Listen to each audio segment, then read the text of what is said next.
Dr. Jatan Shambekar, and I'm going to discuss a very interesting topic, that is fertility preservation transgenders. And I'm lucky to have Dr. Madhuri Patil here in the audience. She is my mentor and guide. If you try to understand the process of transgenders, as I said, transgender is all about gender identity, what you feel from within. And this is something which may start as early as at the age of 3 to 4 years. Sexual identity is something which is the identity at birth. And there is something called a gender dysphoria, where always there is an internal conflict and mental state of mind where they are confused whether what is their actual sexual orientation. But one thing is very clear, that transgenders are different from homosexuals. Homosexuals, they have different sexual orientation, while transgenders have different sexual identity. So it is a gender role, which is the role that is played in the society, which is important, and cisgenders are those who are not transgenders. Now, fertility preservation is something which you should offer to all these people who are going for transformation. And this transition, it actually starts with the gender affirming hormonal treatment. The treatment is given in the form of hormones, which is a medical treatment. And when you are giving medical treatment, it is a time when you can actually stop the treatment and go for the fertility preservation. The next step is sex reassignment surgery, and here you cannot do anything, because once you do the sex reassignment surgery, then that is the end of the road. And that is the reason why transgender adolescents and young adults are important class of people, because that is the transitional period where you have to do something for them. World Professional Association for Transgender Health, SUG, ASRM and the Endocrine Society all have issued guidelines recommending that all transgender individuals should receive counseling before they go for the transition, and this counseling should be on the possible negative impact of the hormone treatment and the surgery, and also they should you should tell them about the fertility preservation and its advantages. Now there is increasing awareness about this in the society. We all know, and Dr. Madhuri Patil is expert in that, oncology is something where fertility preservation is well established, but as far as transgender is concerned, it is not much known. But now insurance companies are coming up with the insurance policies for the sex conversion surgeries, and even in India, Ayushman Bharat scheme, I'll talk to you about this later. They have now introduced a scheme where you can you get insurance for sex conversion surgeries. But the problem is the reproductive desire in these transgenders is very high, but the actual procedure done is very low. But the bottom line is, you should not miss this opportunity and you must counsel them. Now I will start with the case discussion. This is the publication which has appeared in the Gender and Sex Development Program from Chicago Hospital, where this is a story of Rance. Rance is a trans male. He realized that he is trans male at the age of 13 and he went for counseling at the age of 16. His parents and his girlfriend were aware that he is a transgender and they were giving him full support. And then after counseling, fertility preservation was done at the age of 18. 19 oocytes were obtained, they were frozen, and now at the age of 20, Rance is doing well with testosterone treatment. Another story is the story of Peter, who is European American. He also went for counseling at the age of 16. But then what happened, after discussing about everything about the fertility preservation, he thought that this invasiveness of procedure is something which he is not interested in going for, and therefore he decided not to go for the fertility preservation. So it all depends on how you feel from within, whether you really wish to go for fertility preservation before the transformation is taking place or not. It all depends on you, your decision. Now this is the human reproduction paper which has appeared, and which is a very important study, because they have given all the studies from 2001 up to 2019 regarding transgenders. Most of the studies are regarding psychological aspects, but now there are many studies which are coming regarding the fertility preservation in transgenders as well. So the mantra is catch them young, and adolescence is the most important age. Now you should know what transgenders feel, what they feel from within. If you ask, if there is a study which says that 47% they wish to have genetic child, but difficulty is in the access of the information, and only 12% went for counseling, and only 3 to 4% went for actual fertility preservation. There are many factors which are responsible for this hurdle. They are financial status, laws, social climate, attitude and awareness amongst the healthcare providers and doctors. Like in Thailand, ART is not allowed in the same-sex couple, while in Sweden they are giving funds for ART. In India, we have a ART bill, and now we know what is the situation. But apart from laws, what is important is the increased gender dysphoria. The problem is the state of mind. They have a problem in their mind whether to go for this fertility preservation or not, because you have to ultimately postpone your changes, which your transformation changes which you are going to go. Now we will start with the various things which are available for transgender females. The options available are, the most simple option is sperm cryopreservation by masturbation, which is very easy to do, but many times it is not possible because psychologically these transgenders, they don't feel like giving sample with masturbation, so you may go for vibrative stimulation. If that is also not possible, then you can go for PESA and TESA, which is a surgical sperm retrieval. And otherwise, if that is also not possible, or if the patients are coming to you in a young age, pre-pubertal age, then you can go for testicular tissue cryopreservation. All these options are available for transgender females. So anything which is going to lower the testosterone level will help you in treatment. Like the drugs available are GnRH agonist, spironolactone, cyproton acetate and estradiol. All these drugs, they have action within 2 to 4 months. And if you stop these drugs, the restoration takes place in 1 to 1.5 years. That means if you stop this drug, immediately starts having its action. But the problem is, it has got its effect on the testicular biopsy as well. And since it has an effect on testicular biopsy, once the changes become reversible, then it is possible. But once they become irreversible, then it is not possible to do anything. So you have to do it earlier the better. That is the important thing. But if you just think of the sex reassignment surgery, then that, as I told you, that is the end of the road. Surgery is the end of the road. You cannot do anything because the surgery is done. So semen cryopreservation with masturbation is the best option. If not possible, you can go for vibrator and electrostimulation. Otherwise, you can go for surgical sperm retrieval techniques, which are also giving very good results. But if the patient comes to you early, like in pre-pubertal phase, what will you do? There is a study by Bihar et al. Which says that as early as 11 years of age, they could obtain semen sperms from the sample. So even before the physical changes they start taking place, you can get some sperm sample. But if that is not possible, then the only option which is with you is testicular tissue cryopreservation, and the new thing which is coming up is spermatogonium stem cell cryopreservation.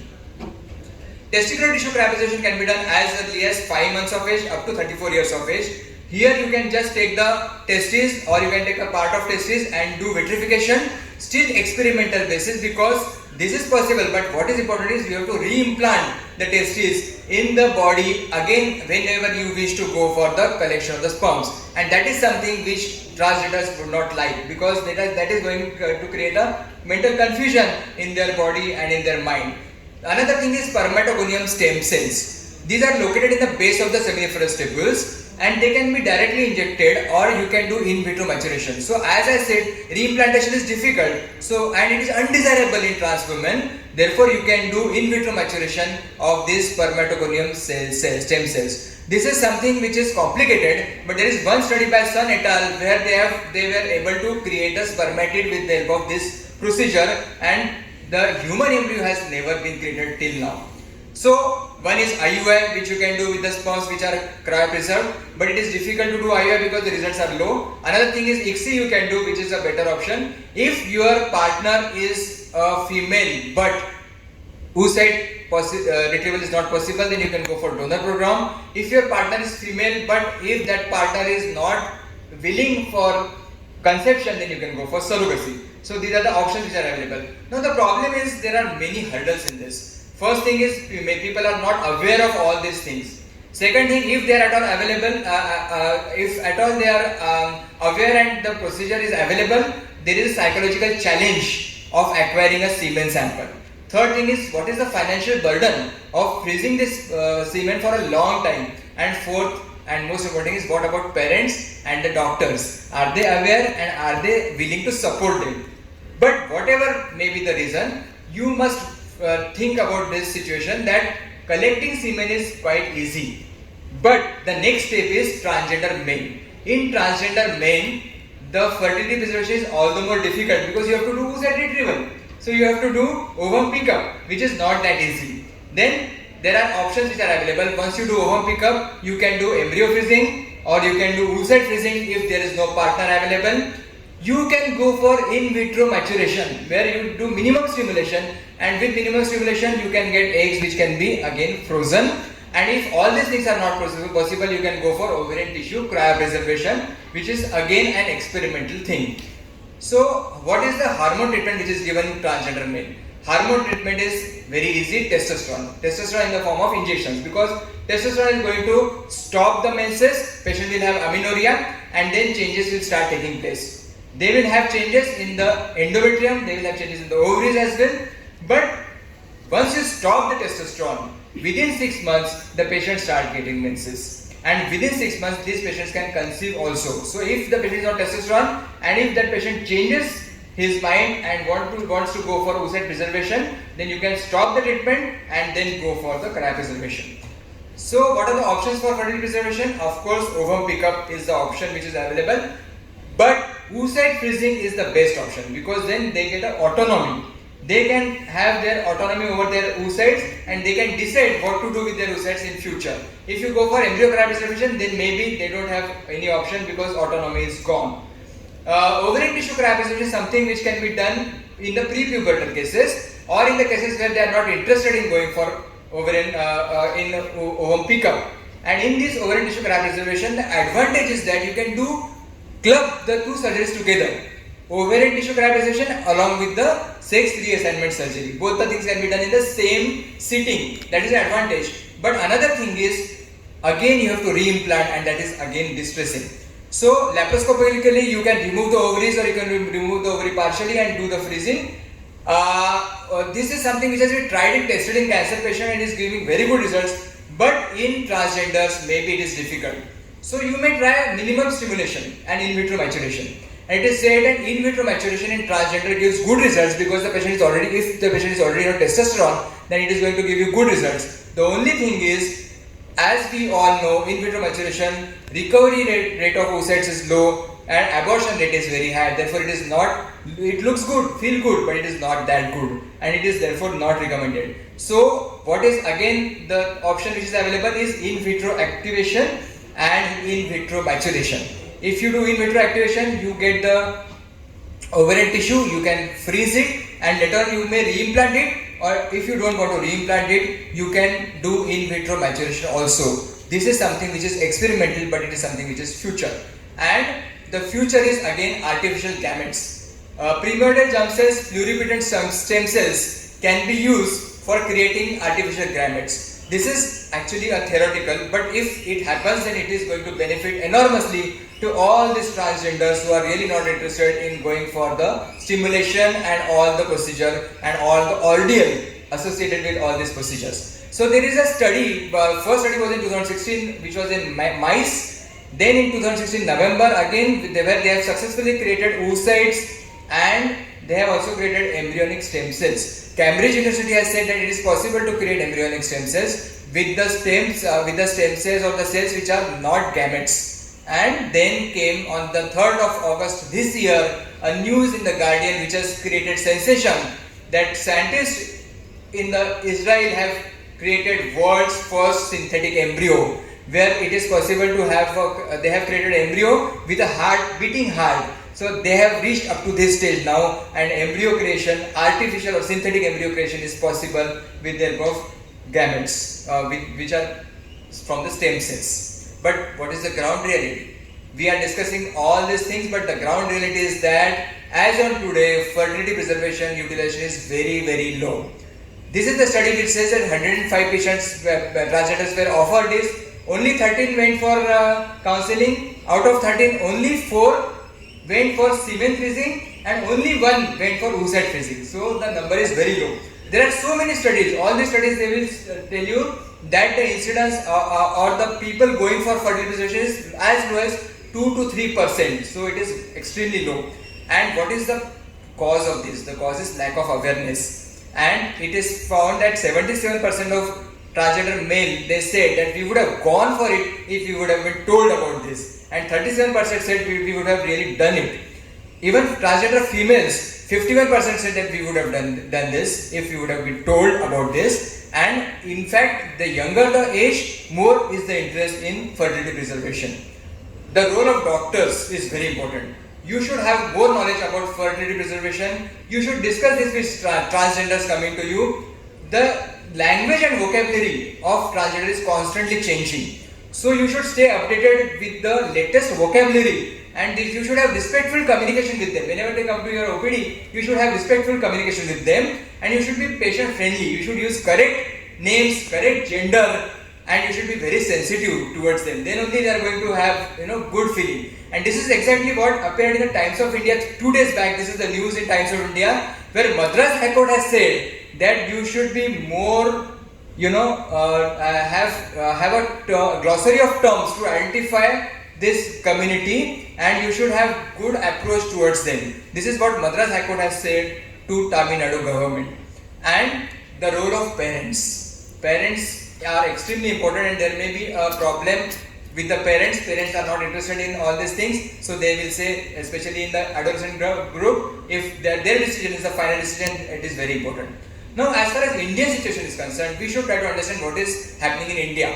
In India, there are two groups. One is the transgender group Hijaras, which is a different community, and non-Hijaras, which is actually something which I'll tell you. The Hijaras, they are even stigmatized because they are either into sex prostitution or they are into begging. Therefore, they are stigmatized. That is the problem with the Hijaras. And Government of India has come up with a portal called Smile, where they are trying to help all these transgender communities to register themselves, and they are giving various facilities to them. And this is a good step by the government. Till now, 10,000 transgenders have registered in this portal, and more are coming. Maybe in future they will come for fertility preservation as well. And as I said, there is a conflict between Hijaras and non-Hijaras. Transgender who are not non-Hijaras. This is a campaign, photo campaign, which happened in 2016, saying I am not a Hijara. And you can see this photograph of a girl who is standing with a placard saying, I am not a Hijara, I am transgender, but I am a surgeon. I am not a Hijara. Means she is trying to stress what is her profession. So she is educated. She is not a Hijara, but she is a transgender. So that is what you should understand. And as I told you, some good news for these transgenders. Ayushman Bharat scheme has come up on 24th August. This is the news 2 days back in Times of India, which says that Ayushman Bharat has come up with the scheme, insurance scheme for sex selection conversion surgeries for all these transgenders. So you can get insurance for surgeries as well. This is actually a welcome step by Government of India. And with this new ART bill, everything is different. Situation is altogether different now. Oocyte and semen freezing is possible, as we all know, and it can be done even today. It is legally possible. But what is the future of transgenders? Will they marry? If they marry, with whom they will marry? Like suppose imagine a situation where a transgender male marries a man marries a woman. The eggs are of no use. Or if a transgender woman is marrying a man, again the sperms are of no use. So this is the situation which is really complicated, and surrogacy looks impossible as on today because of the new Surrogacy Act.